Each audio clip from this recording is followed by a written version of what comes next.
Vamos a cantar un estribillo para convocarnos acá. Qué bien se está entre gente que nos quiere, qué bien se está donde reina la amistad. Qué bien se está entre gente que nos quiere, entre gente que nos quiere, qué bien se está.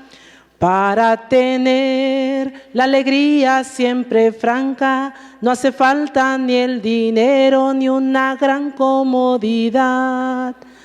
Basta tener la conciencia bien tranquila y las manos extendidas para todos estrechar. Qué bien se está entre gente que nos quiere, qué bien se está donde reina la amistad.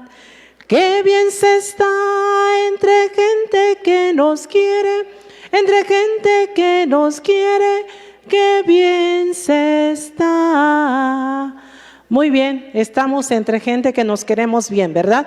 Entonces, todo mundo a ocupar su lugar, su espacio, para dar continuidad con esta reflexión.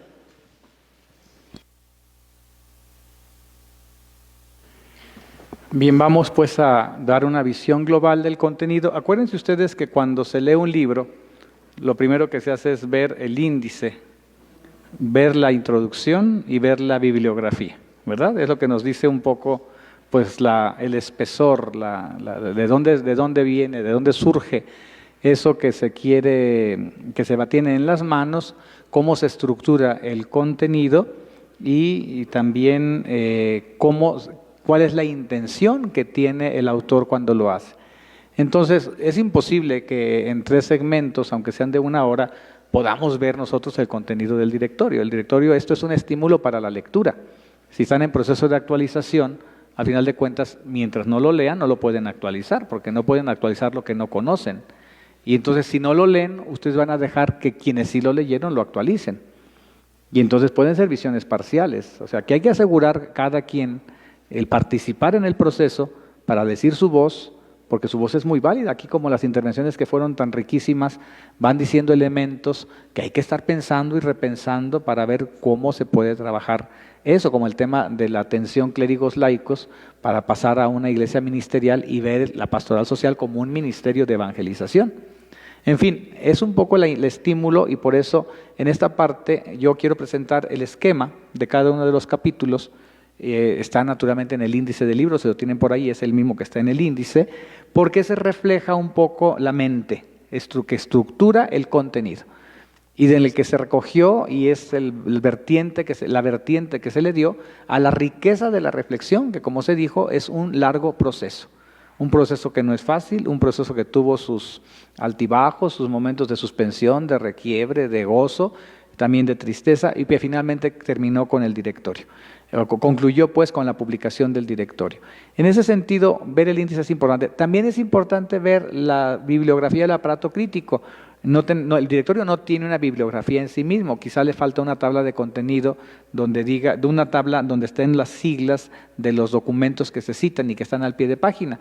Pero basta con que ustedes vean el documento, tiene Sagrada Escritura y tiene Doctrina Social de la Iglesia, Magisterio Pontificio y del Episcopado Mexicano. Entonces, es un documento que está como muy brota del magisterio de la Iglesia. Es muy importante decirlo. Recuerdo cuando íbamos a revisar el borrador en una asamblea que tuvimos en Morelia, estaba don Sergio Beso, y se le presentó el borrador, a decirle: señor, pues la comisión de redacción, esto es lo que estamos presentando, si lo quiere revisar, el fruto del trabajo. Ya lo vio, y antes de que empezaran los trabajos dijo: pues yo estoy muy contento, dice, porque esto es un tabique indestructible, todo está fundamentado, es decir, lo que le quiero ahorrar es que no se dijeron cosas que fueran la bandera de nadie en particular. O sea, aquí no está la visión de alguien que diga, se impuso la visión de fulano de tal o de tal región o de tal provincia, se impuso sobre, no. Lo que decía es cierto, decía recoger las experiencias variadas y valiosas que están esparcidas en la geografía nacional. Naturalmente que las experiencias hay que leerlas, hay que interpretarlas, hay que ir haciendo un proceso de abstracción, hay que irlas despojándolas de lo particular, de lo local, para quedarse con la riqueza del proceso. Yo tuve la tentación aquí de hacer un ejercicio con una de las intervenciones para ir viendo cómo nos podemos ir del problema que duele y que se presenta, cómo ir viendo cómo hay elementos que nos llevan a sacar los conceptos claves, los que están en juego, donde está el dilema, donde está la tensión, donde está el conflicto, donde está el problema. Porque cuando nosotros logramos hacer eso, tenemos más capacidad de poder generar propuestas para responder. Por eso es muy importante en la vida aprender a plantear las preguntas, no a querer saberlo todo. El hombre sabio no es el hombre que tiene todas las respuestas, el hombre sabio es el que sabe preguntar. La mujer sabia es la que sabe preguntar, porque solamente las preguntas desencadenan procesos de búsqueda de respuestas. Cuando tenemos las respuestas y no preguntamos nada, estamos bien, entramos a la zona de confort. Ya tenemos todas las respuestas. No nos hacemos ninguna pregunta, entonces como tenemos las respuestas, pues comamos y bebamos, que mañana moriremos. No tenemos nada que hacer, es mantener la estructura, que siga el cortejo, como dijo el flojo, ¿verdad? ¿Sí saben el chiste del flojo? Aquel que era tan flojo, que la comunidad decidió enterrarlo vivo. Era tan flojo que la comunidad decidió entrar. Y ya van en el cortejo solemnemente, fúnebre, ya va el flojo acostado en su ataúd porque lo van a enterrar vivo. Y entonces lo llevan, él no se mueve. Cuando una persona dijo, ¿qué pasa ahí? ¿Por qué va esa gente?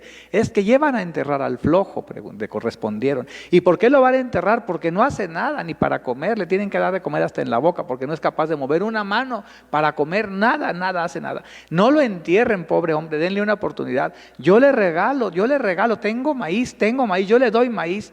Y se levantó el flojo y dijo, está desgranado en Mazorca. Y dijo el flojo, que siga el cortejo. ¿Verdad? Que siga el cortejo, es decir, no quería él trabajar. Pues así nosotros les decimos en la pastoral, que siga el cortejo, no tenemos preguntas que plantear, no tenemos nada que aguce nuestra inquietud de intelectual, de vida, de buscar, de ver experiencias, pues que siga el cortejo. Se hacen las cosas como siempre se han hecho, entramos en rutina, la rutina siempre desgasta y hay un momento en que ya la rueda no gira porque perdió el piso, ¿verdad? La rueda deja de girar. La la rueda, deja de girar porque perdió el piso, ya no toca el piso. Entonces, pues le queda nada más la inercia del movimiento y un día se detendrá, porque se desgastó tanto que perdió el piso. Y le pasa a nuestras propuestas, que se desgastan tanto que pierden el piso. Y andamos defendiendo nosotros arcaísmos pastorales que perdieron piso, pero queremos, como todavía tenemos el estandarte, en la procesión lo queremos lucir. Y nos quedamos solamente con las formas, con la apariencia, con la farsa. Eso dice el Evangelio muy duro, ¿no? Ahora, el miércoles de ceniza lo decía, no sean ustedes como esos hipócritas, que también se traduce farsantes. No en el sentido que le damos nosotros a la palabra peyorativos, en el farsante es el que representa la farsa. ¿Y la farsa qué es? ¿Una farsa qué es? Es una representación, es un género, es una representación, la farsa. El farsante es el que representa la farsa y el Evangelio dice, no sean ustedes como esos actores que representan un papel. Y a veces andamos con el estandarte en la procesión, pero el estandarte es solamente recuerdo, no representa ya nada, es un símbolo que perdió significado.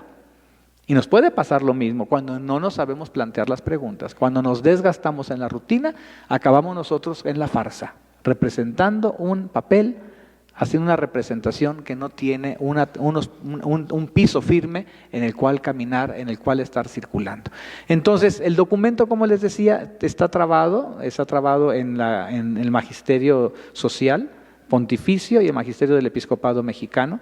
En una actualización habrá que retomar documentos del episcopado mexicano tan importantes como el de la paz, como el tema de la conmemoración de la independencia, como el tema de la educación. Son documentos del 2010, más o menos en torno al 2010, que fueron importantes en su momento y que hoy requieren también quizá una actualización, sobre todo el de la violencia en México, el de que en Cristo nuestra paz México tenga vida digna, pero que también tienen que hacer eco aquí porque ahí también es un proceso muy interesante del episcopado que me parece que tiene también todavía elementos muy vivos y muy iluminadores y que valdría la pena retroalimentar. Me da mucho gusto que va a venir Rosa Inés Floriano, la vi que está en el programa anunciada, creo que para pasado mañana. Es muy interesante su experiencia en el tema de construcción de paz, de una pastoral social transformadora en términos de transformación social. Aprovechenla, vale la pena. Y bueno, toda esa sabiduría hay que todavía meterla en una actualización del documento. Bueno, está trabado, tiene una estructura, la estructura más o menos tiene una lógica como todas las estructuras, pero también tiene sus deficiencias. Entonces aquí hay una comprensión que fue a la que llegó la comisión redactora. La comisión redactora ofreció, finalmente después de discusiones se quedó así. Y entonces tenemos nosotros el documento 3 capítulos que obedecen al método ver, juzgar, actuar. Interesante ver la transversalidad de los temas. Tiene ejes transversales y es interesante ver cómo un tema se recoge en el segundo capítulo, pero de otra perspectiva, y de otra perspectiva en el tercer capítulo. O sea, se siguen trabajando porque el proceso lleva a eso. Es como una espiral, es como un estar viendo la misma realidad con 3 miradas. O sea, una mirada objetiva. O sea, ¿qué es lo que sucede? Una mirada interpretativa, ¿qué es lo que significa? ¿Sí? Y una mirada pastoral, o sea, ¿cómo me ubico yo en esta realidad una vez que la he interpretado? O sea, ¿quién soy yo en esta realidad y qué me toca hacer en esta realidad? Pero el hacer entonces viene de un proceso de discernimiento donde entró la inteligencia, entraron las emociones y toca después la voluntad. Por eso es un proceso muy interesante el ver, juzgar, actuar. Es un proceso que toca todas las dimensiones del sujeto, es un proceso hermenéutico, es un método hermenéutico, es un método interpretativo. Hay que decir respecto al método todavía, y ahorita vamos a entrar al tema brevemente, hay que decir que desafortunadamente no siempre se lo usa bien el método, no se lo sabe usar. Y decimos la realidad y agarramos estadísticas y tomamos de aquí y de allá y decimos esta es la realidad. Luego decimos para el juzgar y empezamos a agarrar citas bíblicas y textos del magisterio y los ponemos como en chorizo y este es el juzgar. Y luego el actuar y entonces ponemos lo que queremos poner. Cuidado. No. O sea, el segundo paso requiere de sentarse y volver a ver la realidad con una hermenéutica, con criterios muy claros y definidos para hacer una interpretación. Esto que vimos, ¿qué significa? ¿Dónde está, al final de cuentas, aconteciendo Dios en esta realidad? ¿Dónde está aconteciendo el reino? ¿Cuáles son los dilemas que se le ponen dificultad al reino para manifestarse y para que despliegue toda su potencialidad? ¿Dónde está la tierra del camino? ¿Cuál es la tierra que está llena de espinas? ¿Cuál es la tierra que tiene pedregal? Para que la semilla del Evangelio no pueda calar, que se sofoque, se quede sofocada, no pueda germinar, en cuanto sale el sol se seca o la comen los pájaros. Vean ustedes cómo ya la parábola nos está ayudando a hacernos la pregunta sobre la realidad. O sea, en esta realidad, ¿cuál es? Entonces empieza la dinámica de reflexión a la luz del Evangelio, a la luz de la doctrina social de la Iglesia, del magisterio de los obispos, que para eso lo hacen, para indicarnos la ruta o la luz para poder seguir caminando. Y entonces se hace una hermenéutica. ¿Qué significado tiene esto? ¿Dónde está Dios? La pregunta es, ¿dónde está aconteciendo? Es que Dios está en Doña Chonita, la del comedor de los pobres. Es que Dios está aconteciendo en las personas, las mujeres que solidarias se encargan de sepultar a los muertos, se encargan de darle de comer a los huérfanos. Ahí está aconteciendo Dios. ¿Y cuáles son los dilemas que tiene el reino? El reino tiene muchos dilemas porque hay mucho egoísmo, porque la estructura política, porque el tema de la pobreza. Entonces vamos a interpretar. ¿Qué sucede aquí? Hay egoísmo, no hay fraternidad. Y empezamos a interpretar lo que vimos con los ojos de la realidad. Entonces es un proceso. No es hacer una suma de citas, no es hacer una suma de textos y pegarlos, copiar y pegar. Ahora se usa mucho de copiar y pegar por el internet. Copiar y pegar, no. Requiere sentarse o escucharse, orar, leer la Sagrada Escritura, interpretar, escoger un texto a la luz del texto, que el texto vierta toda la luz sobre la realidad y como un escáner, todos los elementos de la realidad que se analizó, porque la interpretación nos va a ayudar a la síntesis. Eso es muy importante. La interpretación nos va a ayudar a la síntesis. Es como cuando meten a una persona esa rueda, ¿cómo le llaman? La resonancia magnética, ¿no? Que meten a uno en un como tubo y lo sacan en una cama y lo vuelven a sacar. Es un escáner al final de cuentas.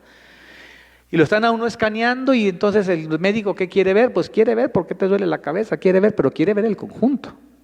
Y entonces después hace un diagnóstico, interpreta. Por eso los análisis no los interpreta cualquiera.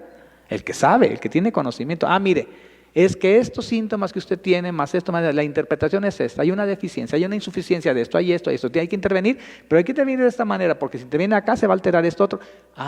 Interpreta. Y luego me dice las consecuencias. Si no se interviene, las consecuencias son estas. Y entonces yo puedo tener mi visión de perspectiva diciendo, si no intervenimos en esta situación, las consecuencias a futuro son estas. Y entonces hay que intervenir. ¿Y dónde intervenimos? Entonces hay que seguir pensando para encontrar cuál es la vena del enfermo para canalizarlo para que le llegue el suero y pueda solucionar el problema y no afecte a otras cosas. Entonces, este proceso es interesante, es importante, porque va generando conciencia. Y cuando es compartido va generando visión y va generando espíritu.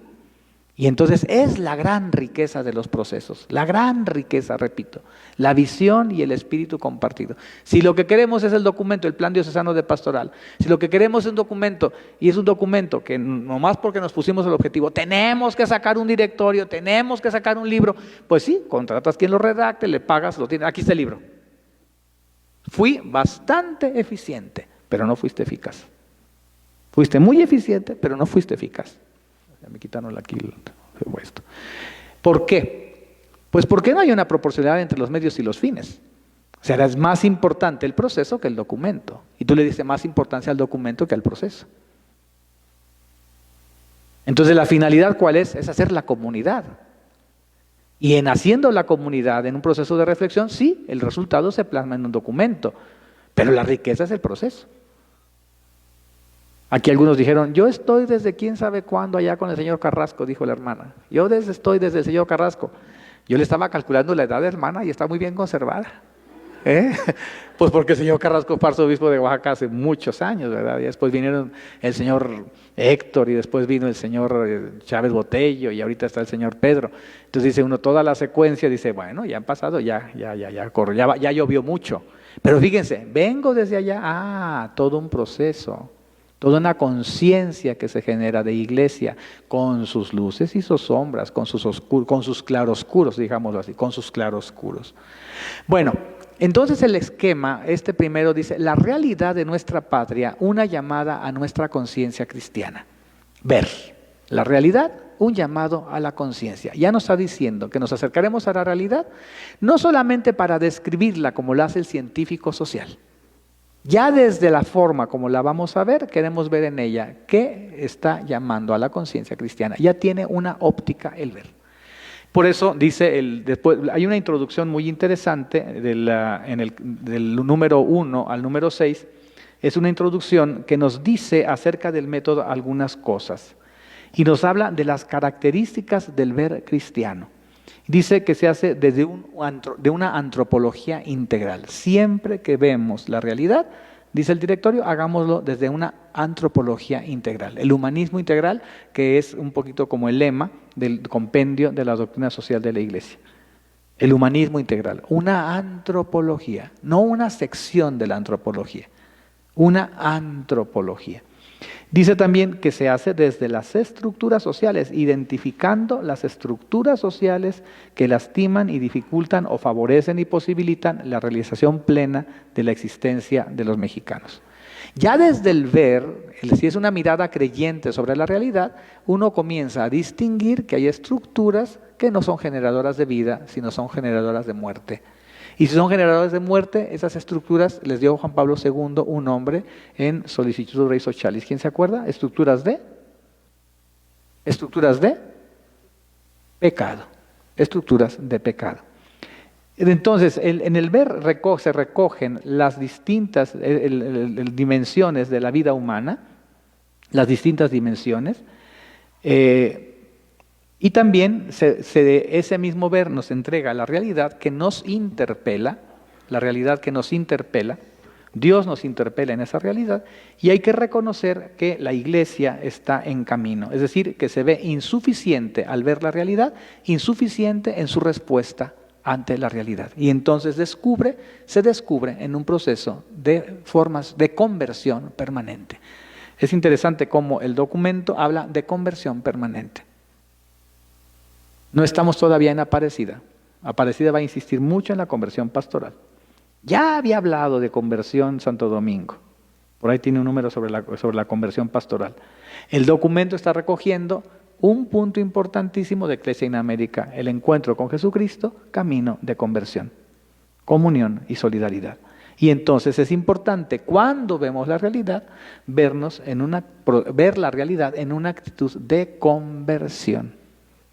Podemos ver la realidad para justificar lo que hacemos, pero podemos ver la realidad para dejarnos desafiar por ella. Por eso dice, la realidad interpela nuestra conciencia cristiana. El acercamiento a la realidad se hace con sensibilidad pastoral, es decir, con corazón y ojos de pastores.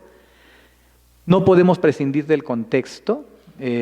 También es importante darnos cuenta que la misión de la Iglesia continúa la obra misma de Cristo, que pasó por el mundo haciendo el bien, sanando enfermos y expulsando demonios. Es decir, enfrentando la fuerza deshumanizadora del pecado, de la enfermedad y de la muerte. Entonces, si la reflexión se dijo que era siempre Cristo el que estaba en el centro de la reflexión, entonces como Cristo hay que tratar de descubrir en el ver dónde están las fuerzas que hoy nos deshumanizan, y que tienen como raíz la enfermedad, tienen como raíz el pecado y tienen como raíz la muerte. Y entonces dice el directorio, para cumplir, y entonces cita a Gaudium et Spes número 4, dice, para cumplir la misión, la Iglesia tiene el deber permanente de escrutar a fondo todos los signos de la época, e interpretarlos a la luz del Evangelio. Es el Concilio Vaticano II. Entonces la Iglesia tiene el deber permanente. ¿Qué significa esto? Que es algo de todos los días, de todo el año. Y en ese sentido repreguntémonos, si no hacemos discernimiento solamente con ocasión de la asamblea, con ocasión del plan, con ocasión del proyecto, ¿cuándo es una tarea permanente? Eso, en el sentido de la Comisión Episcopal, es tan importante. ¿Por qué? Porque están los obispos haciendo discernimiento sobre distintas situaciones sociales de México para alimentar a los señores obispos y decirles, aquí está este tema, aquí está este tema. Me acuerdo cuando instalamos en el episcopado el tema de la violencia. Ya había en las provincias eclesiásticas varios pronunciamientos de obispos sobre el tema de la inseguridad y violencia por el narcotráfico. Había algunas iniciativas, se habían ya pronunciado, pero no había ni una sola voz a nivel del episcopado mexicano que se pronunciara de una manera ya clara y contundente sobre el tema. Y entonces se nos ocurrió en la comisión episcopal, los obispos de la comisión, y estábamos ahí hablando de este punto, hubo un laico que fue el que dijo, señores obispos, no se han pronunciado sobre este tema. Los obispos cacharon la bola de la voz de ese laico, y entonces dijo, bueno, vamos a pedir tiempo en la próxima asamblea plenaria del episcopado para hacer conciencia sobre este tema. Y entonces se pidió el tiempo y nos lo dieron, y entonces invitamos a dos personas, que fue a Luigi Ciotti de Italia, que tiene un trabajo muy interesante en el tema de la lucha contra la mafia, y al padre Héctor Henao de Colombia, que estaba el secretario ejecutivo de la Pastoral Social de Colombia. No sé si siga todavía Héctor ahí, ¿sí? Bueno, los dos vinieron, hablaron con el episcopado, hubo una sensibilización, porque los obispos, ahí sí que ahora sí, como al niño que le tocan tantito el sentimiento y empieza a llorar, los obispos se desataron hablando de sus tristezas, de sus angustias, del miedo de los presbiterios, del miedo de la gente, de los catequistas, del tema del narco, del tema de los desaparecidos. Empezó a salir, pero así como ahora sí que como una catarata, de lamentos y de no hemos dicho nada y nos hemos quedado callados y tenemos miedo. Bueno, los que vinieron, Luigi Ciotti, pues hasta bombas le han querido poner en su carro. Lo han encontrado que le han querido poner, le han desactivado bombas que le han puesto en su carro porque lo quieren matar. Pues Luigi Ciotti les dio bastante confianza, les dio seguridad, y entonces dijeron los obispos, tenemos nosotros que hacer decir nuestra palabra sobre esto, iniciar un proceso de reflexión. Y se desencadenó el proceso de reflexión que culminó con la exhortación pastoral de que Cristo nuestra paz, México tenga vida digna. Entonces así es como se procede, un deber permanente. Se instala un tema, pero se instala no nada más en la comisión diocesana o en el padre y la señorita o señora que le ayuda ahí un poco con la secretaría. No, hay que tratar de instalar el tema en la asamblea diocesana. en el consejo presbiteral, en el consejo de pastoral, en la asamblea de los religiosos, con los cursillistas. Aunque digan, es que eso no nos toca a nosotros, de todos modos, denos chance, 5 minutos para platicarles de esto. O sea, hay que instalar el tema en la conciencia eclesial para generar ese discernimiento, el interés por el tema que va a culminar en un eventual compromiso. Pero si es una preocupación que queda nada más en el escritorio del padre, queda en el escritorio de 2, 3 que colaboran ahí así como voluntarios y no son apóstoles, es decir, no se sienten, como dijo una hermana con toda claridad, y eso de apóstoles tan importante, soy llamada, porque el apóstol es un llamado, lo dijo la hermana, soy llamado, entonces el tema me toca, no es una chambita, el tema me toca. Y entonces ahí entramos nosotros a acercarnos a la realidad, asumiéndolo como misión de la iglesia con esta tarea de escrutar los signos de los tiempos. Es importante, y aquí hay una llamada a Octogésima Advenies número 4, donde se recuerda el directorio la enseñanza de Pablo VI, es importante discernir en comunión eclesial. Dice, lean el número 4 de Octogésima Advenies, es en comunión eclesial, pastores y pueblo de Dios, discernir las opciones y los compromisos que conviene asumir para que, como levadura en la masa, los cristianos podamos influir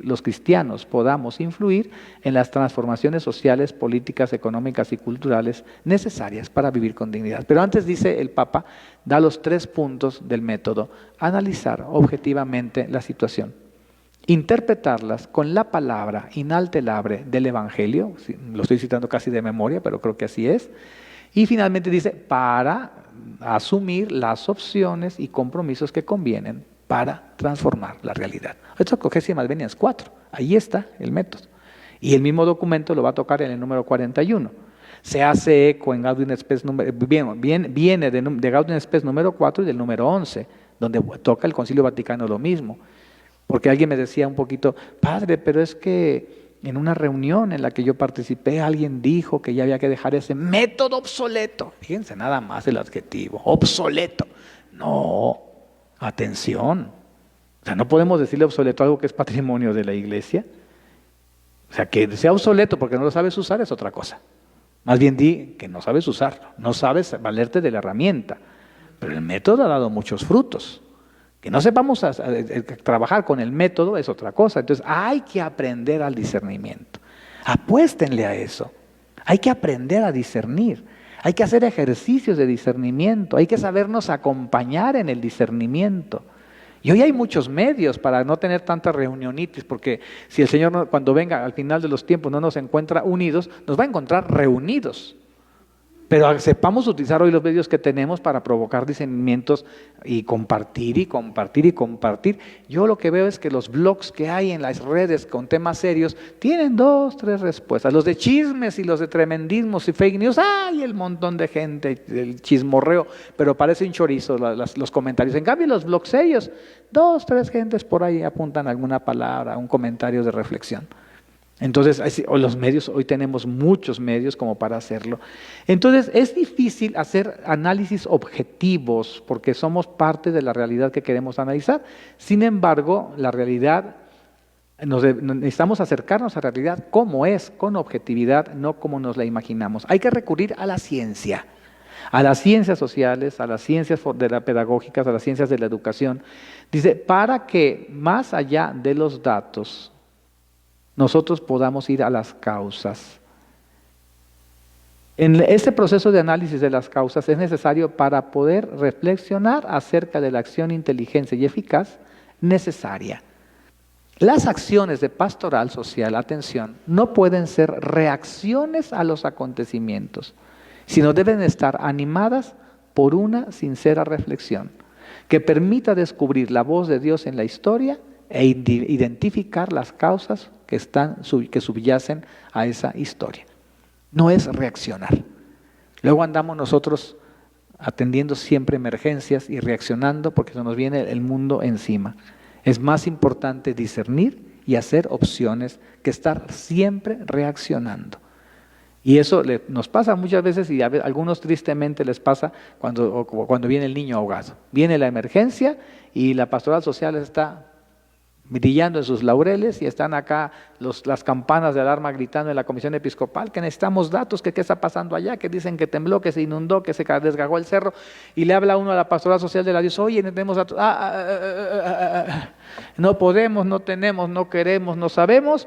Y entonces, ¿por qué? Porque pues, estamos dormidos en nuestros laureles. A veces eso da pie a empezar procesos.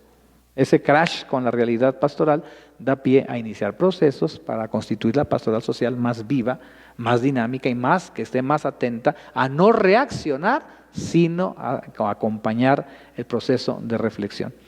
El texto nos dice cómo ese acercamiento a la realidad, los cristianos lo hacemos con una perspectiva, situados en un desde, con criterios propios, orientados por referencias particulares y con actitudes definidas, identificadas en un cómo. Para nosotros, esta perspectiva, criterios y actitudes derivan de la persona y el mensaje de Jesucristo. Los cristianos estamos llamados a acercarnos al tiempo presente del modo como se acercó Jesús a la realidad. La perspectiva, la aflicción de nuestro pueblo, el sufrimiento. Jesús veía el sufrimiento y se acercaba al sufrimiento de las personas, porque el que sufre tiene la tentación de pensar que Dios se olvidó de él, y él viene a hablar de un padre amoroso que piensa y se interesa por sus hijos. ¿A quién les va a llevar el anuncio? ¿A quiénes les hace eco el anuncio? A quienes tienen la tentación de sentir que Dios ya se olvidó de ellos. Entonces, la perspectiva de nuestra mirada, de nuestro acercamiento a la realidad, es la aflicción del pueblo. Dos criterios: uno, la dignidad de la persona humana; el otro, los pobres. Es Jesús, la opción, la dignidad, el respeto de la persona. Nada más vean ustedes el tema de dignificación de la mujer en Jesús. Nada más vean el tema de la dignificación de la mujer. Y pecado que después de 2000 años las sociedades cristianas se andan debatiendo los temas del feminismo. Pecado. Porque tenemos el testimonio del maestro y vemos cómo en la sociedad machista de su tiempo, cómo dignificó a la mujer. Tuvo discípulas, se acercó a ellas, tuvo amigas, tocó a la mujer de Pedro, se acercó a la mujer sirofenicia, a la hemorroísa, y lo vemos con qué calidad humana, con qué caridad, o sea, como personas. Entonces, la opción por los pobres y también, como decía, la dignidad de la persona. Las actitudes fundamentales que propone el Evangelio para acercarse a la realidad es la compasión. Sintió compasión. Acuérdense que es un verbo en la Sagrada Escritura que tiene solamente como sujeto a Dios o a quien lo representa. El buen samaritano, el padre del hijo pródigo, Jesús sintió compasión. Se le conmovieron las entrañas. Es decir, se puso en los zapatos del otro, sintió la necesidad del sufrimiento del otro como propio. La compasión evangélica. Segunda actitud, el discernimiento de los signos de los tiempos. Acercarnos a la realidad siempre con la mente abierta para discernir qué está pasando aquí, cómo está aconteciendo aquí el reino. Esa es la gran pregunta. ¿Cómo está aconteciendo el reino? Discernimiento. Y tercera actitud, una profunda esperanza. En la primera parte, voy adelante aquí con el tema déjenme ver aquí, creo que son dos. En el segundo punto del capítulo primero viene la realidad de México a la luz de la carta pastoral. No me voy a detener a decir nada sobre la realidad, hay que leer el texto, pero sí me interesa primero decir es a la luz de la carta pastoral. Este documento está bebiendo del trabajo que hicieron los obispos en la carta del encuentro con Jesucristo, la solidaridad con todos, que le dedican un buen capítulo a la visión de la realidad. Vean los temas, el tema de globalización, México ante la realidad global. Vean el tema de la memoria, de cara a nuestra historia sin fatalismos ni determinismos. El tema de la política, la transición democrática, del tema social, el tema de la desigualdad, que no es lo mismo que pobreza, son dos cosas distintas, a veces las confundimos. No es lo mismo desigualdad que pobreza, pero también está el tema de la pobreza, el escándalo de la pobreza, el tema de la cultura, el tema de la sociedad plural y sus formas autoritarias. Entonces, en la forma como se va haciendo el análisis, se van encontrando las raíces de muchos problemas. Somos un pueblo que tiene formas autoritarias, no nada más en el gobierno, sino también en la sociedad y en la familia. La violencia, y habla de la violencia y se lamenta de los asuntos de violencia y va a hablar, aunque es solamente un párrafo, de la que se deriva en la familia, y la violencia del narco. 2005 al 2010 tendremos la otra carta pastoral, la exhortación pastoral del episcopado.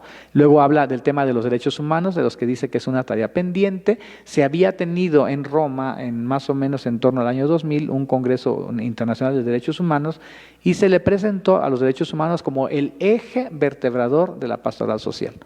Entonces en ese momento había mucha sensibilidad sobre el tema, y por eso ahí lo ponen una tarea pendiente. Aquí vamos a ver. Bueno, y luego se habla de la necesidad de ahondar las causas, Es decir, no nos podemos quedar nada más con la superficie, no nos podemos quedar con la superficie de las cosas, sino ver las causas. Viene la última parte de este capítulo, la realidad de nuestra patria, una llamada a nuestra conciencia cristiana. La iglesia, pueblo en camino.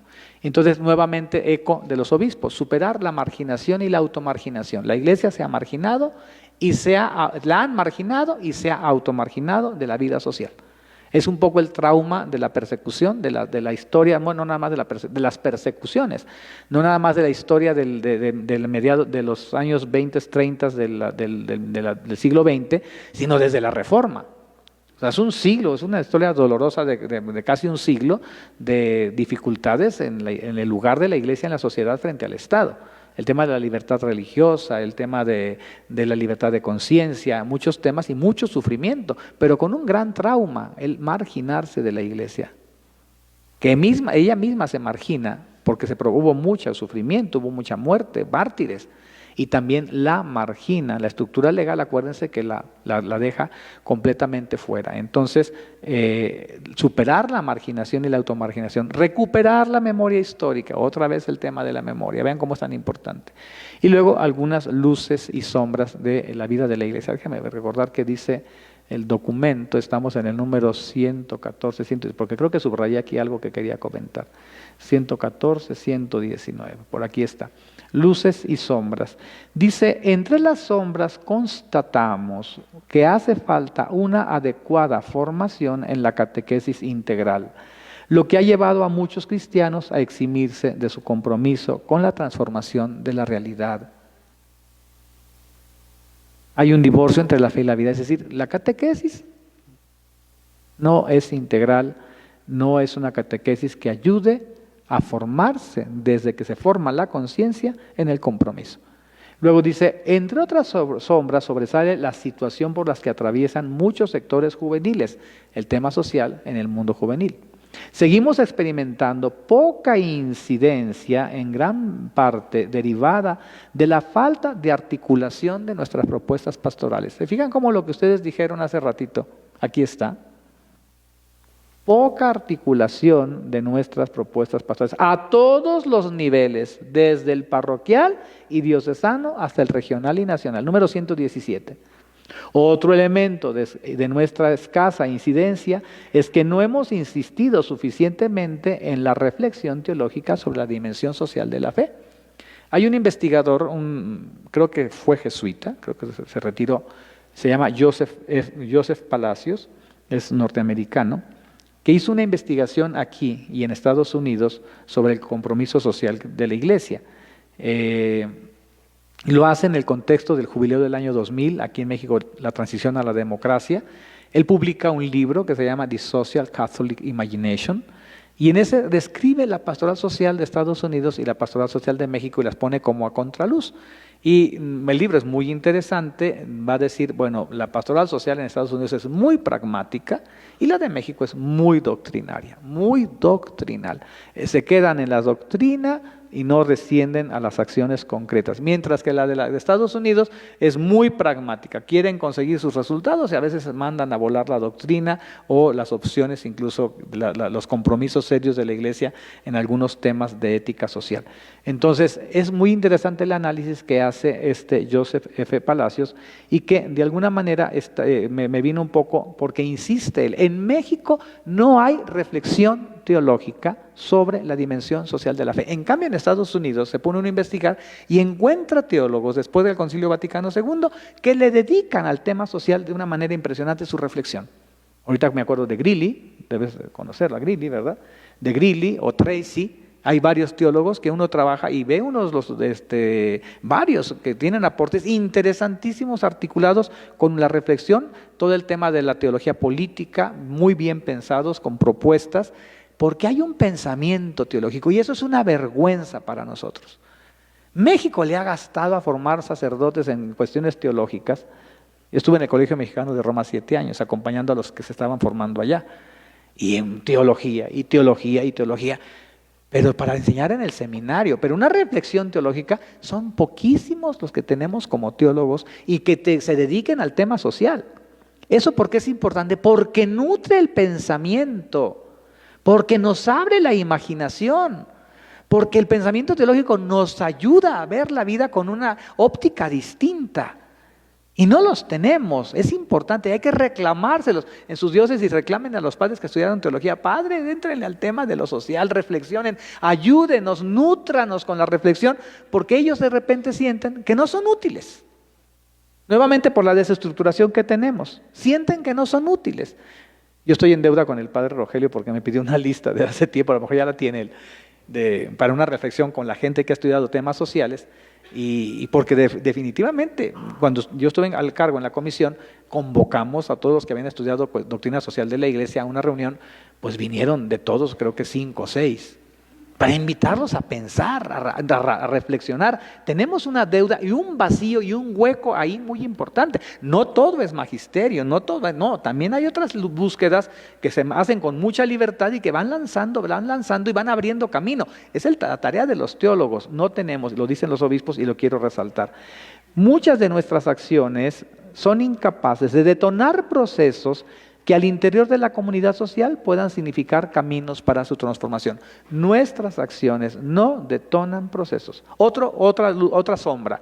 La formación de los futuros pastores, así como la formación permanente del clero en la dimensión social de la fe, es todavía insuficiente.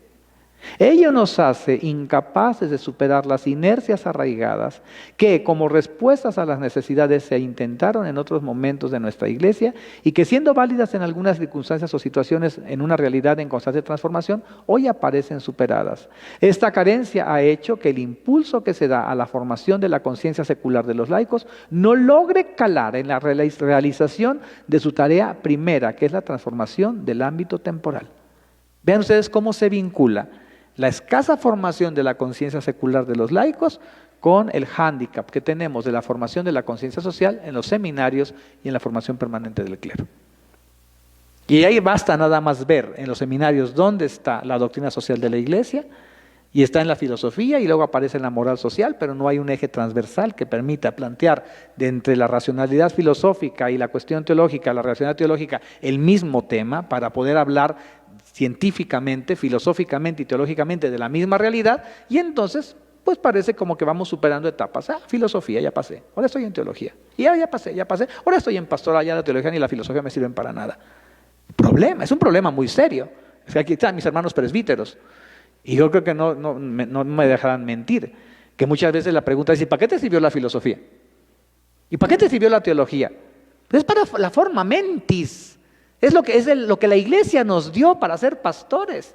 Un pensamiento científico, un pensamiento filosófico que nos permita tocar lo esencial, llegar al tema de la ontología, de la metafísica, y un pensamiento teológico, la verdad que viene de la revelación, la que podemos encontrar por el camino de la razón y la que nos da el método experimental. Si el mismo problema, el de la violencia, lo vemos de esa manera, podemos generar una reflexión que al tocar la fe, al tocar la razón, al tocar la experiencia, nos puede generar una sabiduría impresionante, pero nunca hacemos la secuencia de los 3 momentos. Y entonces creemos que vamos subiendo y vamos subiendo y vamos subiendo, ¿y qué es lo que tenemos? El tema social no está presente. Y entonces estamos tocando tratados, pero no vemos desde el punto filosófico, del teológico, del científico, no vemos un problema, ver la violencia social, el deterioro del tejido social, no lo analizamos. Y es lo que la iglesia nos da a los sacerdotes para acompañar al pueblo de Dios en su discernimiento. Y entonces andamos los sacerdotes insatisfechos queriendo estudiar psicología, computación, administración, otras cosas, porque nos sentimos que nuestra filosofía no nos dio nada. No nos sirve de nada, no nos hizo nada. ¿Tú qué eres? Yo no soy nada porque no tengo ningún título, por eso me inscribí en un curso en línea de psicología. ¿Y tu filosofía y tu teología y tu formación científica de la preparatoria, de qué te sirvió? O sea, vean ustedes cómo nos desarticulamos. Yo le platicaba al padre Rogelio, que tengo por ahí un tema este tema, una propuesta de tesis doctoral, que no sé si algún día la voy a hacer, cada día lo veo más trabajoso. Y analicé 50 años, tengo los datos de 50 años de reuniones del clero de mi diócesis, los temas que ha analizado en sus semanas de estudio.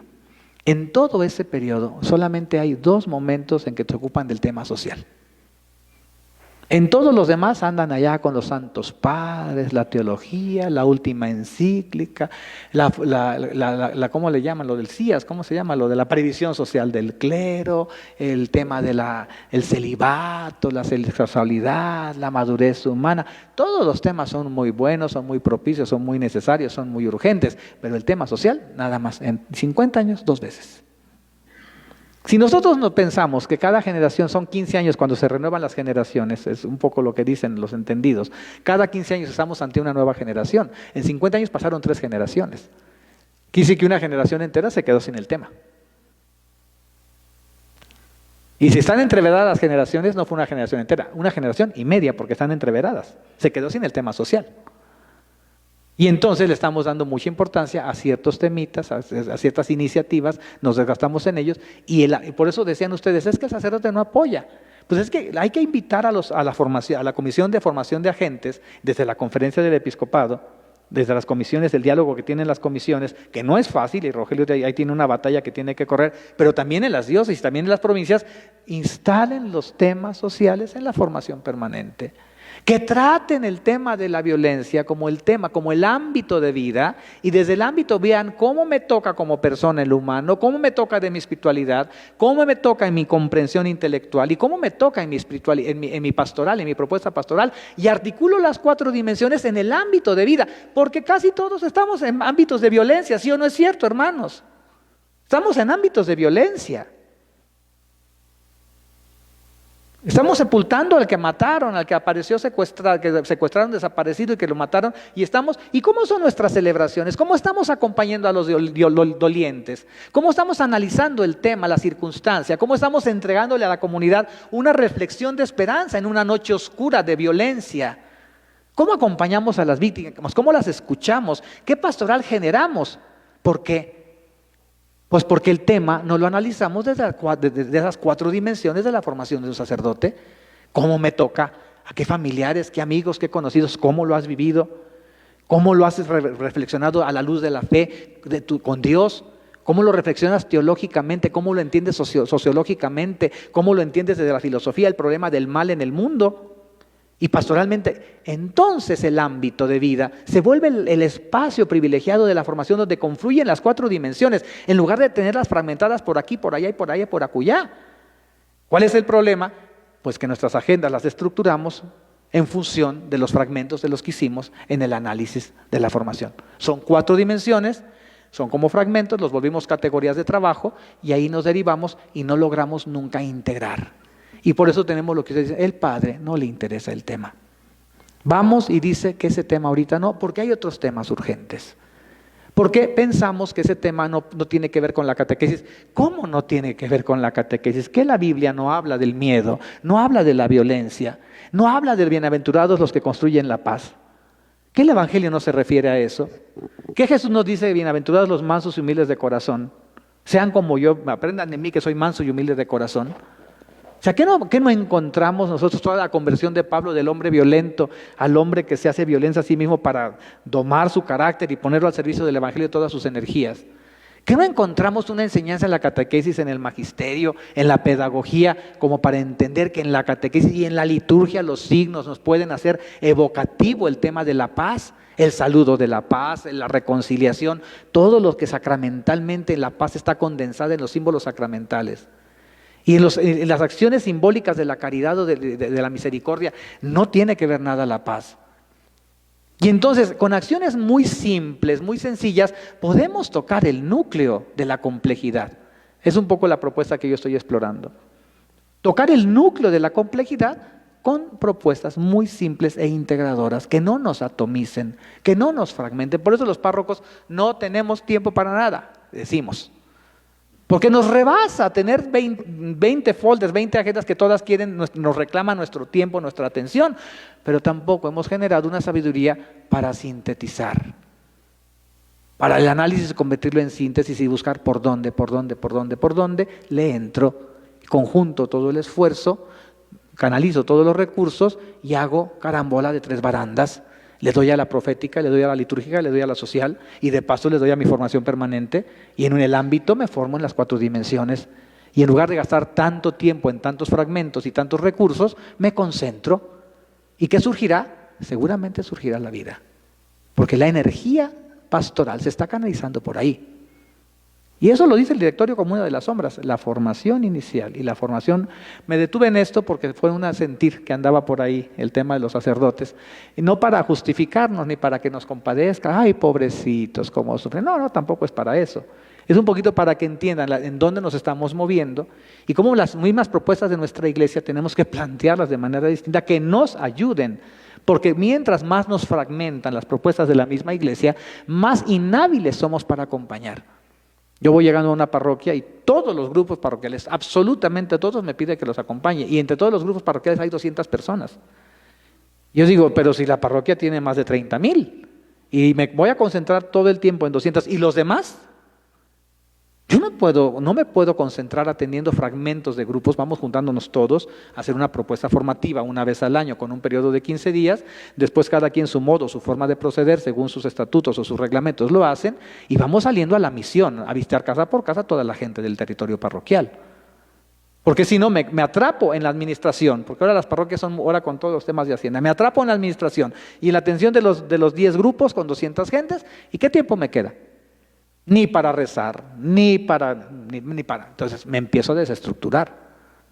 Entonces sí necesitamos los sacerdotes una inteligencia de lo que estamos viviendo y también que nos compartamos, hermanos sacerdotes, que nos compartamos propuestas de cómo podemos articularnos y ayudarnos entre nosotros mismos para poder acompañar más al pueblo de Dios, porque es un reclamo que necesita ser atendido.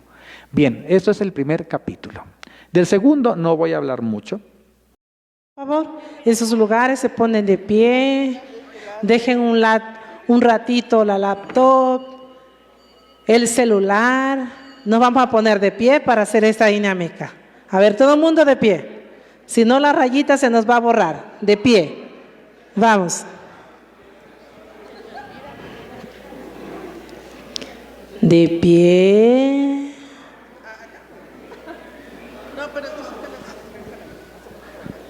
Vamos a decir así, para tener un poco de movimiento, levantar nuestras manos, ¿sí? Como tocando el cielo, estirándonos un poquito, ¿sí?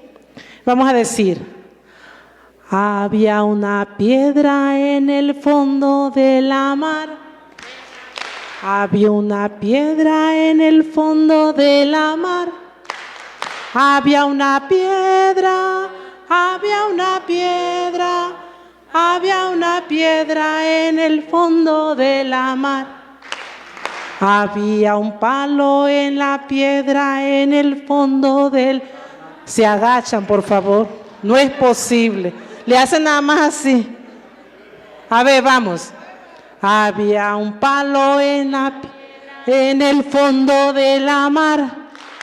Había un palo en la piedra. Había un palo, había un palo, había un palo en la piedra en el fondo de la mar. Había un sapo en el palo en el... Había un sapo en el palo en la piedra en el fondo de la mar. Había un sapo. Había un sapo en el palo, en la piedra, en el fondo de la mar. Había un piojo en el sapo, en el palo, en la piedra, en el fondo de la mar. Había un piojo en el sapo, en el palo, en la piedra, en el fondo de la mar. Había un piojo, había un piojo, había un piojo. En el sapo, en el palo, en la piedra, en el fondo de la mar. Había un pelo en el sapo, en el palo, en la piedra, en el fondo de la mar. había Pelo en el piojo, en el sapo, en el palo, en la piedra, en el fondo de la mar. había un pelo, había un pelo, había un pelo en el piojo, en el sapo, en el palo, en la piedra, en el fondo de la mar. Siéntense, siéntense, gracias. Vamos a continuar en esa última parte de esta reflexión sobre el directorio de Pastoral Social. Espero que lo que se está compartiendo sea útil para nuestro caminar y compromiso. Esperemos que sí. Cuando se dice, cuando se hacen esas mociones, se dice: te rogamos, óyenos. Dice: esperemos que sea útil, se dice: te rogamos, óyenos. Bien, vamos a capítulo segundo. Decía que no me detengo mucho, es fundamental, es muy importante.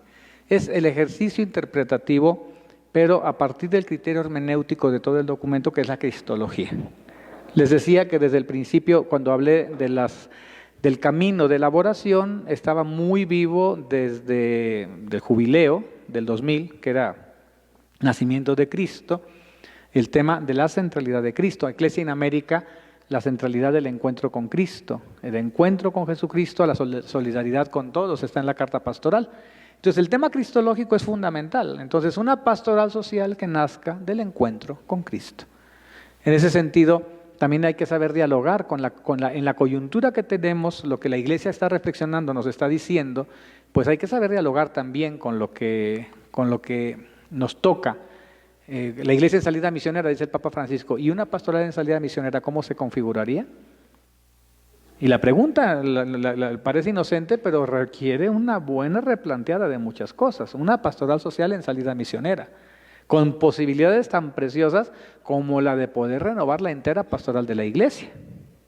Sin embargo, es un desafío que hay que saber hacer, un planteamiento que hay que saber hacer y que también hay que saber proponer, porque está intuido en la Evangelii Gaudium. Si ustedes se fijan, está en la Evangelii Gaudium eso del Papa. Entonces, las salidas misioneras son categorías que nos ayudan a replantear y a hacer la pastoral social contemporánea al sentir con la Iglesia. Entonces, este documento tiene esa nota cristológica muy importante, que quizá ahora, por ejemplo, sería muy interesante, ahora a propósito del PGP, que tiene como uno de sus términos de vencimiento el 2033, 2031, para el quinto centenario de las apariciones de la Virgen de Guadalupe, pues el tema del método guadalupano sería interesantísimo, porque tiene una pedagogía, el acontecimiento guadalupano impresionante la pedagogía guadalupana. Y valdría la pena, si se hace una actualización, pensar en esos términos, el tema de la Mariología, tan sentido y tan querido para el pueblo de México.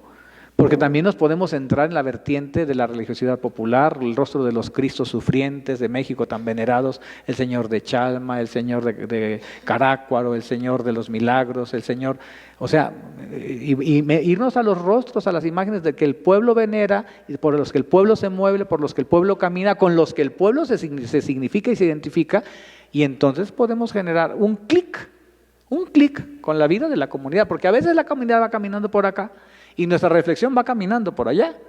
El pueblo se desplaza, camina a ver a la Virgen de San Juan de los Lagos. Nada más los que viven en la región del Bajío, váyanse por el tiempo de enero, febrero, que es una de las fechas importantes de la región, y van a encontrar gente caminando en la carretera, o la Virgen de Guadalupe, Querétaro, Toluca, todo es el Estado de México, todos los estados vecinos, en diciembre, caminando. La gente para eso se mueve, se desplaza, para eso no hay trabajo, para eso no hay enfermedad, para eso no hay falta de dinero.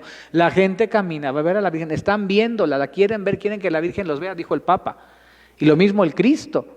Y si nosotros nuestra reflexión la hacemos en esa cristología y en esa mariología, esa mariología viva del pueblo, esa cristología viva del pueblo, hacemos clic con el alma del pueblo. Y nuestra reflexión sobre los temas sociales, pues tienen un manantial de donde se alimenten. ¿Por qué? Porque está haciendo clic con la vida y la cultura del pueblo. Bueno, en este momento, para interpretar la realidad a la luz del Evangelio, el tema es la cristología. Mirarán al que traspasaron. Vean el título. Y el subtítulo de ese primer número es Volver la mirada al Señor de la Iglesia.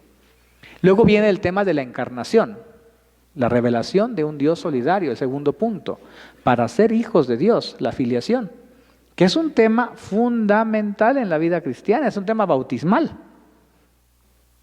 ¿A dónde vamos nosotros en la Cuaresma? ¿La Cuaresma para qué es? ¿Qué dijeron las tentaciones? Las tentaciones del demonio ahora que predicamos el domingo, que contemplamos el domingo. ¿Qué le decía el demonio a Jesús? ¿Qué le había dicho Dios a Jesús en el bautismo? Tú eres mi hijo amado. ¿Y qué le dice el demonio a Jesús? Si eres el Hijo de Dios. Si eres el Hijo de Dios. O sea, ¿qué está plantando el demonio en Jesús? La duda. La duda. Si es tu padre, entonces.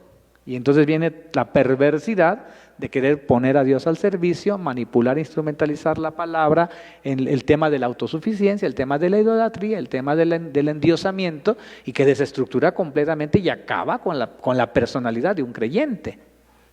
Entonces el tema de la encarnación tiene un eco fundamental en la existencia cristiana. ¿Por qué? Porque nosotros por el bautismo somos llamados hijos de Dios. ¿Y a dónde vamos caminando en la Cuaresma? A nosotros renovar en la Pascua nuestra condición de bautizados. Es un ejercicio espiritual para fortalecernos como hijos de Dios, al estilo de Jesús. Fortalecernos al estilo de Jesús, que se apartaba para orar, que ayunó, que se encontró con el dolor de la gente, con el sufrimiento del pueblo. Entonces, vean ustedes cómo el tema cristológico nos lleva y nos va tocando el núcleo, la sustancia. Por eso decimos que es un tema que nos ayuda a la interpretación de todo lo que dijimos. Y entonces viene el tema de la liberación, el de la pobreza y de los pobres, que está incluido ahí, y el tema del reino. Grandes temas del Evangelio, que son la luz para verter esa luz sobre los temas que acabamos de reflexionar en la primera parte, la parte de la realidad. Luego, naturalmente, si hablamos de la cristología, no podemos no hablar del misterio pascual en la vida de la iglesia. El resucitado es el crucificado. Ya el mismo título es elocuente. El resucitado es el crucificado. La resurrección abre a la nueva creación. Es la transformación de la historia por la resurrección. Pero entonces está en el centro el misterio de la Pascua. Y toda la vida del cristiano, toda la vida de la iglesia brota de la Pascua, surge de la Pascua de Jesús, es la fuente. Y si la existencia del cristiano no es pascual, no es existencia cristiana, así de sencillo. ¿Por qué? Porque el bautismo precisamente nos injerta en la Pascua de Cristo, morir y resucitar. Y porque todos los sacramentos nos injertan en la Pascua de Cristo. Toda la vida sacramental es morir y resucitar con Cristo. Toda la vida sacramental. Por eso es muy importante estar contemplando el misterio pascual de Jesús y entender cómo la resurrección nos abre a la transformación, a la vida nueva, a la vida en plenitud, a la nueva creación. Es interesante cómo el Evangelio de Juan comienza en el principio, así como el Génesis, en el principio. Una nueva historia, una nueva creación. Luego viene el tema de Jesucristo, que evangelizaba con palabras y con gestos, con obras, con signos, ¿verdad? Entonces ese es el estilo evangelizador de Jesús, es el punto número 4 del capítulo 2. Y entonces entre la palabra el gran mensaje de las bienaventuranzas. ¿Para qué? Para revolucionar la cultura. Porque las bienaventuranzas nos sacan del límite estrecho del cumplimiento de la ley. Y nos lanzan al máximo de la caridad. No nos dejan en el mínimo del cumplimiento, sino nos mandan al máximo de la entrega de la vida y del don. No es solamente el tema de cumplir con el derecho, sino es el tema de ser capaces de entregar la vida. Que nos lanza de una manera distinta en la filiación divina. Porque el cumplimiento de la ley es para mantenernos en la alianza, en la pertenencia al pueblo santo. El amor nos lanza al ser hijos de Dios en Cristo. Porque Él es hijo de Dios obediente hasta la muerte en cruz, dice la carta a los Filipenses. Entonces es la entrega de la vida. Y las bienaventuranzas van por ahí. ¿Quién está detrás de todas las bienaventuranzas? Jesús. Él es el bienaventurado. Él está detrás, es el que llora, es el pobre, es el perseguido. Entonces, cuando Jesús nos presenta las bienaventuranzas, nos está hablando de sí mismo, llamados hijos de Dios, porque heredarán la tierra, porque serán, es Él mismo. Y luego viene la parábola del buen samaritano, otra página preciosa, léanla. Creo que es una parte muy bien lograda del directorio, está bonita. Es preciosa esa parte del buen samaritano, también la de las bienaventuranzas. Y entonces nos presenta ahí la pedagogía de la solidaridad. La pedagogía de la solidaridad. Ahí hay una escuela en la parábola del buen samaritano para ser solidarios al estilo de Dios y al estilo de Jesús. Y luego viene el signo, la Eucaristía. Y ahí vienen los dilemas de la comunión. Una comunión para la misión y para la vida.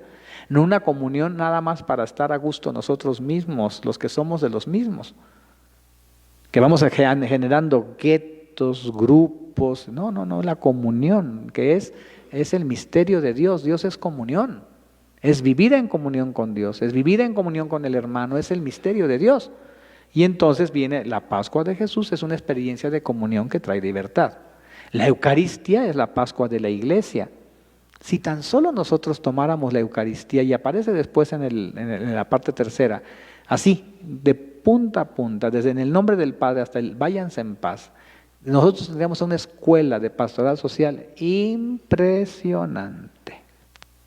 Impresionante, porque es desde el llegar, es el confiteor, es la escucha de la palabra, es la expresión de la fe, es la entrega de la ofrenda como vida, es la participación en el sacrificio de Cristo, es la oración al Padre, es el Padre, es el darnos la paz, es el Padre nuestro. O sea, es una serie de elementos que existencialmente tienen una densidad importantísima, impresionante en términos de vida cristiana. Una densidad cada uno de los elementos de la Eucaristía. Desde el yo confieso hasta el gloria, bajar la cabeza con vergüenza y a levantar la cabeza para decirle a Dios, gloria a Dios en el cielo. O sea, es seguirle el trama de la Eucaristía, no nada más como signo, sino toda la celebración sacramental, porque toda la celebración es un sacramento. Y seguir la trama, y encontramos ahí la fuente, y la Eucaristía renueva la misión. Váyanse en paz. A mí no me gusta mucho cuando dicen ahora, váyanse a vivir lo que hemos celebrado. La expresioncita no me gusta mucho, porque pareciera como que la celebración no es vida, y la celebración es vida. Pareciera como que es una especie de representación. Así que aquí ya estuvo el teatro, ahora sí váyanse a la verdad. No, la celebración también es vida, es parte de la vida. No es vayan a hacer vida lo que hemos celebrado. No, ya la celebración es vida. Es una dimensión de la vida, la dimensión orante, trascendente de la vida. Es mejor, vayamos a glorificar a Dios con nuestra vida, la gloria de Dios. La gloria de Dios es la vida del hombre. Y entonces es muy importante el váyanse en paz, váyanse enviados. Dijo la hermana, elegido, fui elegida, soy apóstol, soy enviado. Fui elegido para estar con Él y para ser enviados a predicar. Y ahí está el núcleo de la conciencia apostólica. Y en la cada Eucaristía nos lo recuerda. Nada más que para muchos es el córrele porque ya se acabó. Córranle porque ya se acabó. Y ni siquiera el Padre se va cuando ya la gente va a media plaza porque ya les anda por irse. Y se nos olvidó que ese es un envío. Es un envío.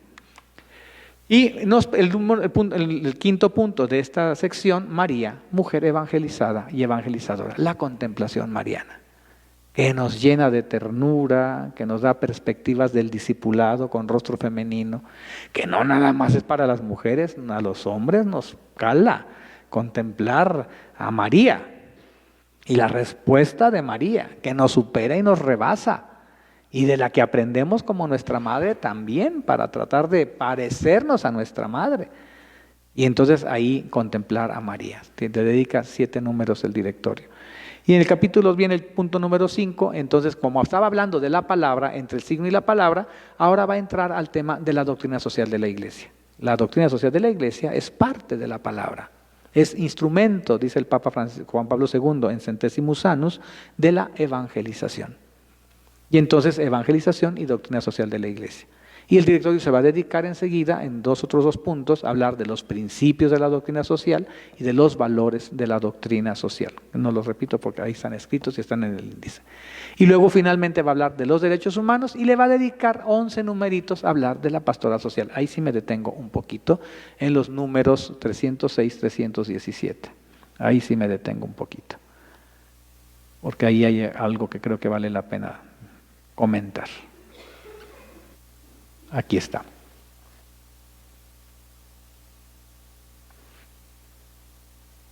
El documento comienza como a explicar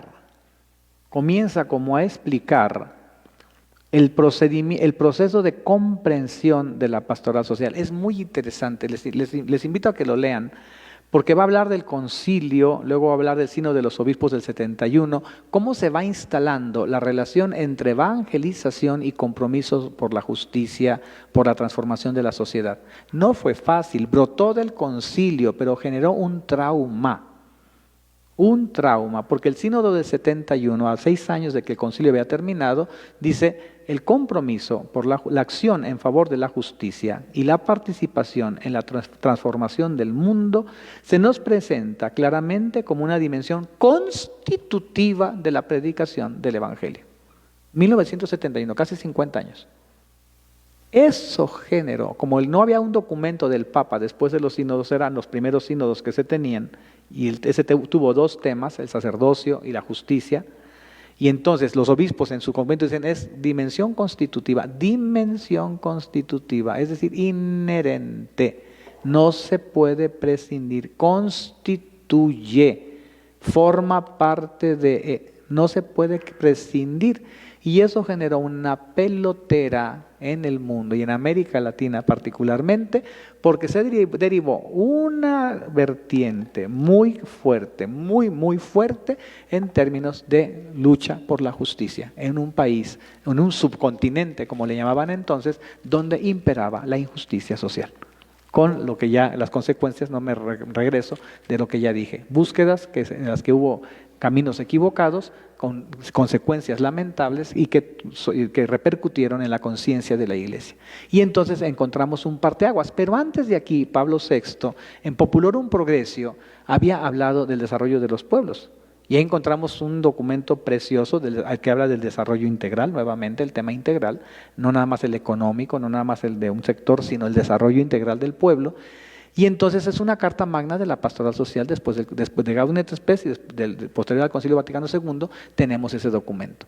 Entonces, de Populorum Progressio, con esa afirmación y esta del sínodo, viene una discusión impresionante que va a derivar en que el Papa dice, Pablo VI, el siguiente sínodo es sobre la evangelización.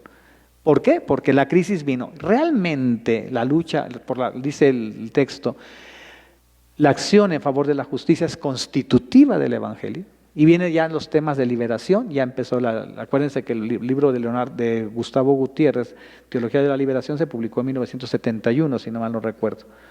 Entonces ya viene este aporte de Gustavo Gutiérrez, que va a generar una de las vertientes de las teologías de la liberación, porque hay que decirlas en plural, una de las vertientes, la de Gustavo, y entonces pues se vino una crisis donde el tema de América Latina y otras opciones por ahí en otros pueblos pues tenían en jaque bueno, sí es cierto, no es cierto. ¿En qué se va a convertir la Iglesia? ¿La evangelización implica esto? No lo implica. Y entonces el sínodo del 74 se dedica a la evangelización. De ese sínodo tenemos como resultado un documento precioso que es la Evangelii Nuntiandi. Precioso. Un día, hablando con el Santo Padre, yo le dije: Santo Padre, muchas gracias por la Evangelii Gaudium, es preciosa. Me dijo: lee la Evangelii Nuntiandi, la mío es un remedio mal hecho de la Evangelii Nuntiandi. Y el Papa realmente está haciendo un eco de Pablo VI, porque nos habla, así como tiene Pablo VI un documento, ¿cómo se llama aquel? Es el Gaudete in Domino, ¿no? El de Alégrense en el Señor. Francisco tiene el Gaudete de Exultate, y así como tiene Evangelii Nuntiandi, Pablo VI tiene Evangelii Gaudium Francisco. Entonces Francisco se está remitiendo a la frescura del concilio en el magisterio de Pablo VI, que por otro lado tiene un pensamiento clarividente. El pensamiento de Pablo VI es preciso, lógico, clarividente, puntual, y ahí va a decir Pablo VI algo que no se esperaban algunos, Va a reiterar que el compromiso del cristiano en la sociedad es inherente al Evangelio. Y va a hablar de la lucha por la liberación, y va a hablar de ciertos temas, pero también va a especificar y va a aclarar los términos. Naturalmente, de ahí viene Puebla, para América Latina, que el Puebla escucha el eco de Evangelii Nunciandi, y bueno, se empieza a nutrir Puebla de ese magisterio de Pablo VI en Ocrogesim Adveniens, y entonces vean ustedes cómo estas intervenciones magisteriales van configurando una pastoral social. Van configurando una pastoral social con una lentitud de recepción, porque siempre somos muy lentos para recibir los documentos, en lo que los asimilamos, los leemos, los guardamos, los volvemos a sacar, los volvemos a leer. Entonces el proceso es muy lento de recepción de un documento. ¿Y qué es lo que sucede? Bueno, se va configurando una pastoral social, y aquí estos números del 306 en adelante hasta el 310 ya está hablando como la carta pastoral también está hablando del tema, y finalmente el 315 que dice: la pastoral social no es pues una tarea aislada, sustitutiva o provisional. Es una dimensión constitutiva de la acción evangelizadora de la Iglesia. Como tal, supone un proceso complejo con elementos variados. Renovación de la humanidad, es un eco de Evangelii Nunciandi, renovación de la humanidad, testimonio, anuncio explícito, adhesión del corazón, entrada en la comunidad, acogida de los signos, iniciativas de apostolado. Lo que hasta aquí se ha dicho nos lleva a afirmar, además, que toda acción pastoral de la Iglesia tiene una dimensión social. Este punto, 315, apúntenlo y apréndanselo de memoria, porque es una síntesis de una reflexión que de varios números, más densa, pero donde está diciendo el lugar que tiene la pastoral social en el ministerio evangelizador y cómo todas las acciones pastorales tienen una dimensión social. Esto nos ayuda a entender nuestro lugar en la Iglesia, en nuestro apostolado, en nuestro ministerio, nuestro lugar. No estamos poniendo parches, no nos encargamos del patito feo, no nos encargamos del apéndice, no nos encargamos de la agenda que tenemos que sacar para que no hablen de nosotros que no hacemos nada por los pobres. No, constitutivo. Y sus desafíos de la pastoral social están presentes en todas las acciones pastorales de la Iglesia. En la liturgia, sí. En la catequesis, también. En la pastoral familiar, también. En la pastoral juvenil, también. En todos. Y basta con que ustedes lean, nada menos lean ustedes la Verbum Domini, el documento que habla sobre la Sagrada Escritura después del sínodo que trató el tema. Vean la dimensión social cuando se habla de la Verbum Domini, precioso, en el mundo, la palabra que habita el mundo, y ustedes se van a encontrar, hay una enseñanza con una fuerza para el tema del compromiso social impresionante. Y léanse la Sacramentum Caritatis sobre la Eucaristía y tiene la dimensión social. Y léanse la Familiaris Consortio o Amoris Laetitia y está la dimensión social. Y léanse la Christus Vivi de Francisco y habla del tema social con los jóvenes. O sea, siempre está allí el tema social. ¿Por qué? Porque es dimensión constitutiva del hombre. Y Jesús vino a salvar al hombre completito, con todas las dimensiones de su existencia. No puede no ser así. Y entonces el documento se agarra de ahí y entonces presenta esta reflexión. Bien, eso era en el 315, la pastoral social. Y luego viene ya el capítulo 3, déjenme ver cuánto nos queda, porque queda muy poquito. Viene el capítulo 3, nada más que aquí ya le moví.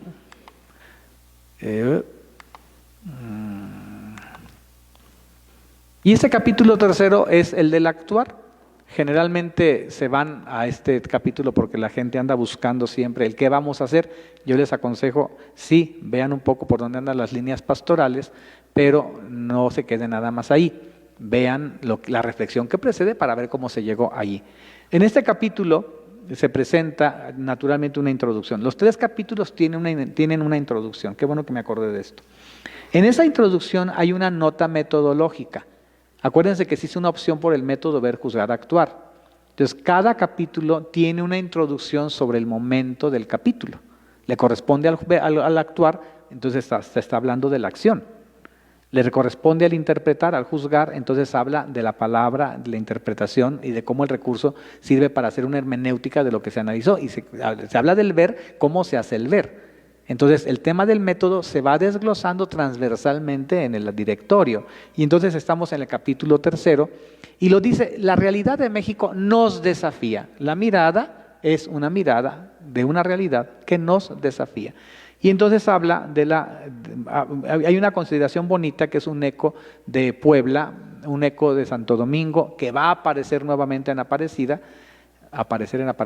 va a surgir nuevamente en Aparecida, y que es el tema de los rostros.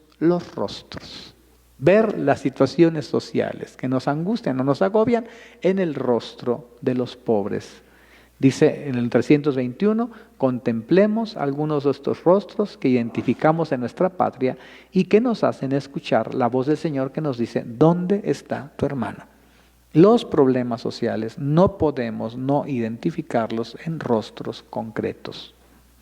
Porque podemos nosotros hacer una pastoral social de entes abstractos y no tocamos nunca la vida ni el sufrimiento de las personas. Por eso el nivel parroquial, con sus sectores, con sus barrios, con sus colonias, con toda la capacidad capilar que tiene de llegar o llevar la vida de la iglesia, es tan importante porque es tocar al migrante, la carne del migrante. Eso lo toca en la parroquia, eso no lo toca el escritorio de la diocesana, o solamente que tenga acciones aisladas fuera de las parroquias.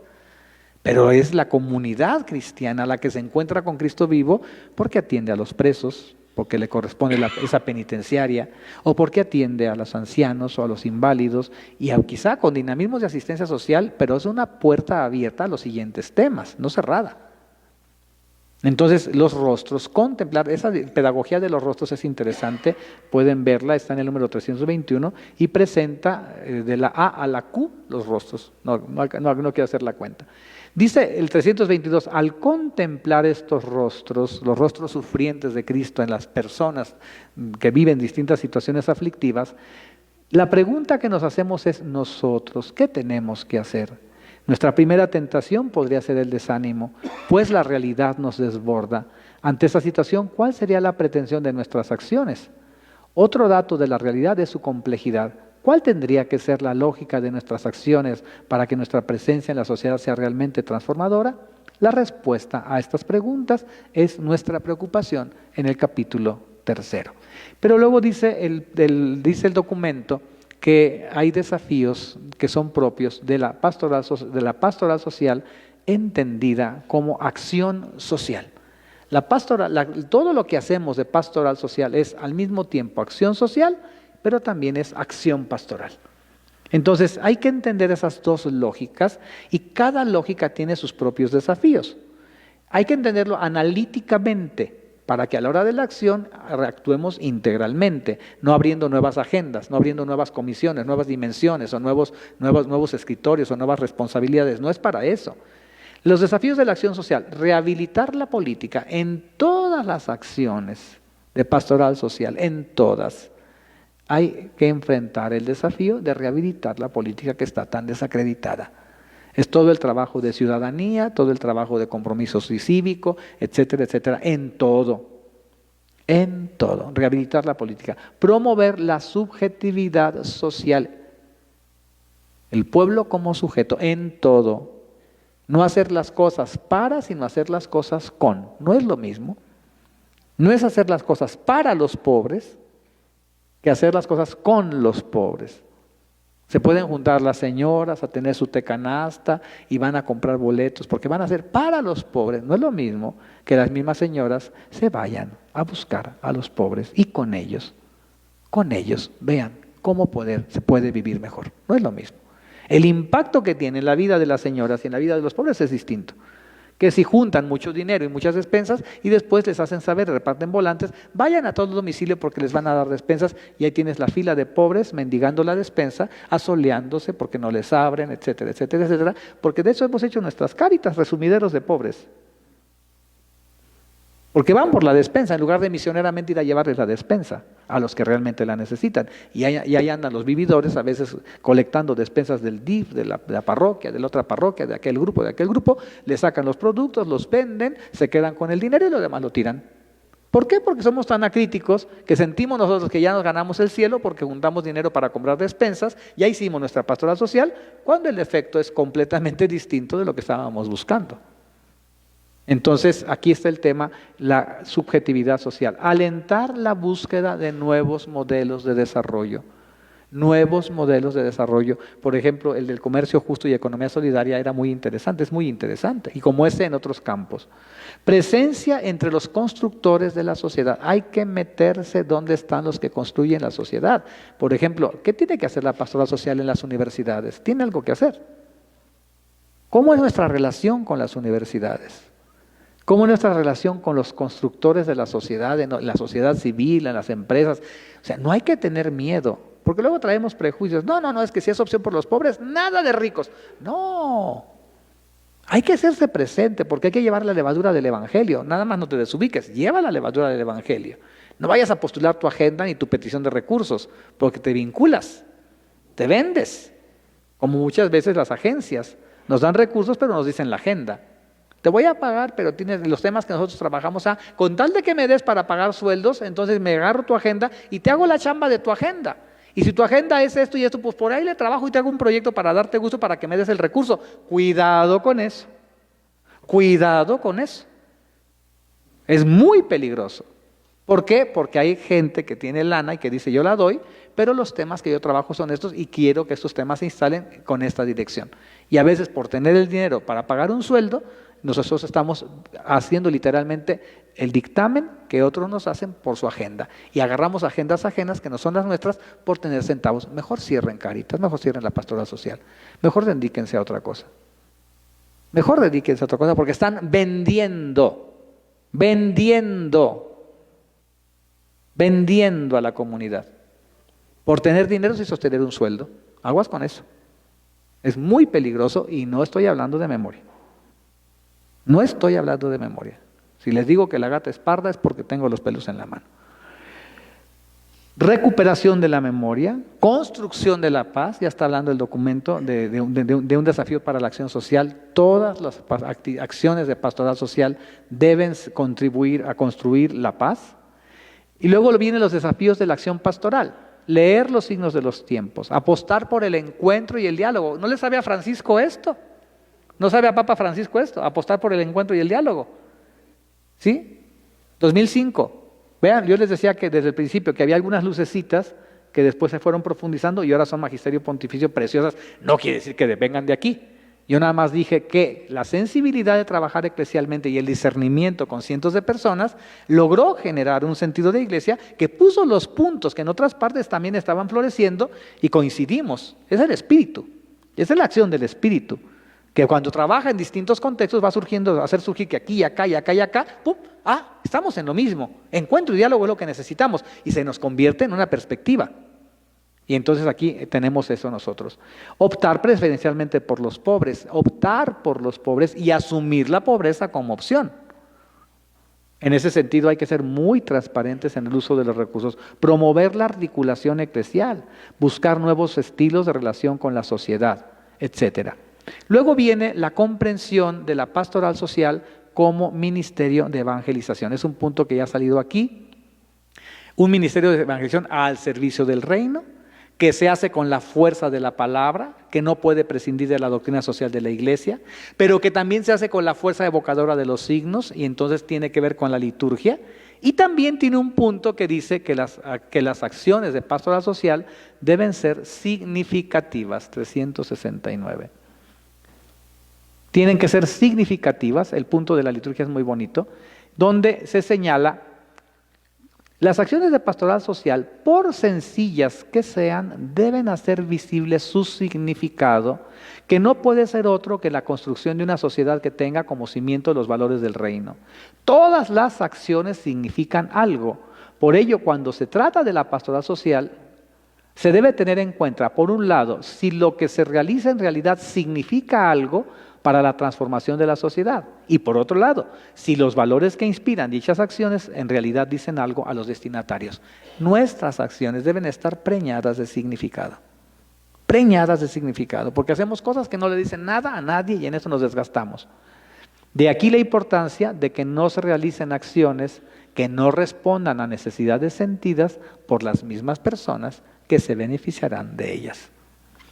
El aspecto organizativo de las tareas de la pastoral social no puede olvidar este criterio. pues al ser esta una tarea eclesial, debe llevar toda la fuerza sacramental que le es propia, ya que la Iglesia es signo universal de salvación. Y esto exige que todas las acciones eclesiales, eso exige de todas las acciones eclesiales que sean signo y anuncio de la salvación de Dios en Cristo. Un criterio permanente para evaluar la fidelidad de la Iglesia como esposa de Cristo es descubrir al Señor en los pobres con quien Él ha querido identificarse, de manera que en cada comunidad cristiana se sientan como en su casa. Eso es muy importante, la significatividad, que las acciones tengan significado y que la misma organización de la pastoral social sea elocuente en cuanto signo universal de salvación. No podemos alejar a la gente por la forma como nos organizamos. Tenemos que ser un signo que resplandezca y que anuncie la salvación de Dios para toda la humanidad. Luego viene un tema sobre la pastoral, los apóstoles de la pastoral social como testigos del reino. Se habla de su formación, se habla de la necesidad de la unidad como condición de credibilidad y su espiritualidad. Y luego se trata de la pastoral social en los distintos centros de comunión, con la pastoral familiar, en las pequeñas comunidades, la pastoral social en la parroquia, la pastoral social en el nivel diocesano, la pastoral social en el nivel, ahí llama regional, ahora son provincias, provincial sería, y en el nivel nacional. Luego viene el capítulo continúa hablando de las tareas que son propias de la pastoral social. Cuando hablo de tareas propias, no estoy hablando de la pastoral social, sino estoy hablando de las tareas propias de lo que hace en cuanto a pastoral social los migrantes, la penitenciaria, los pueblos originarios, todos los que hacemos pastoral social. Discernimiento de la realidad, ver, juzgar, actuar. La asistencia social, ayudar sin hacer daño. Promoción humana, pasar de situaciones menos humanas a situaciones más humanas. Acción social transformadora, incidir en el cambio de estructuras. La aceptación fraterna, rehacer el tejido social. Una metodología autogestiva y participativa aprendida en la experiencia. Tenemos que trabajar con metodología, no al aventón, no al ahí se va.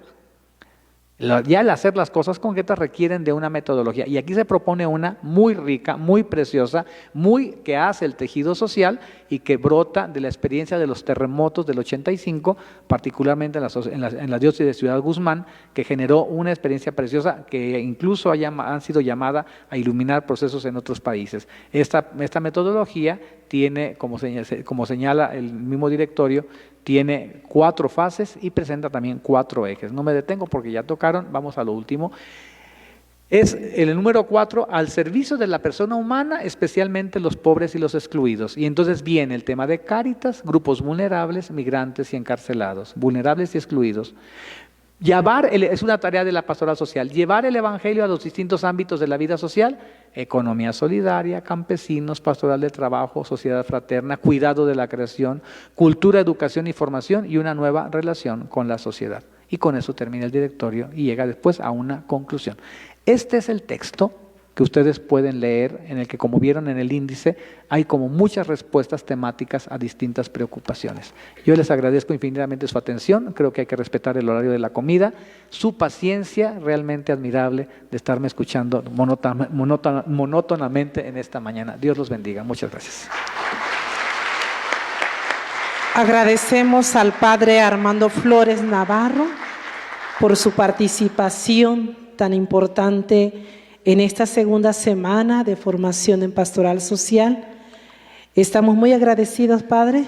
Creo que fue un baño de sabiduría, ¿sí? A través del directorio. Muchísimas gracias y que Dios los siga bendiciendo.